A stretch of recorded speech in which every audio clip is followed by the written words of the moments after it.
Ang PNP sa pag-alalay sa mga apektado ng masungit na panahon. Tila may Pacquiao fever sa pagitan ni na PNP Chief Nicolas Torre at Davao City Acting Mayor Baste Duterte. The people of Davao did not need Sa Basta Davaoenyo season premiere sa YouTube channel ni Baste, nagbitiw ng hamon kay Torre si Duterte. Kasi matapang ka lang naman, we have the position pero masuntukan tayo, kung makaya kita. Ganun lang. But you're a coward. You are nothing without your position. Sa totoo lang. Sagot ng Chief PNP. Ang una ko naisipan, tama-tama. Maraming mga kababayan natin ngayon na nangailangan ng tulong na naapektuhan ng bagyo at baha. So maybe this is a very good time para sa isang charity boxing match. We can do it on Sunday sa Araneta. Actually pwede. Seriously, it's okay.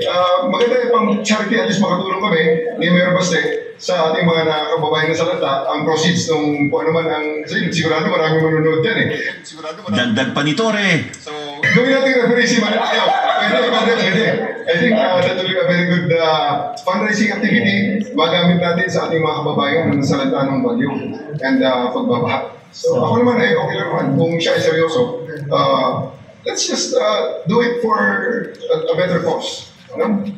Charity boxing match siguro. At kung game daw si Baste, may venue in mind na si Torre. Kami Sunday para medyo mabilis ka agad. And pero kung ask Araneta, I think Araneta will be more than willing and happy to sponsor that. For Rosie, madali lang. Wala pang sagot si Baste sa counter-challenge ni Torre. Pero una na niyang binanata ng Chief PNP sa kanyang channel. Gagamitin lang daw ni Torre para mangharas ang sinasabi niyang 3-minute response time sa krimen. Dura Torre, Mr. Torre, sanay na ako sa iyo. Sanay na kami sa iyo.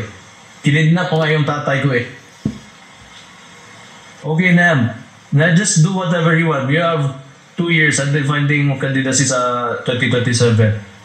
So, at saka may kaso ka na ngayon eh.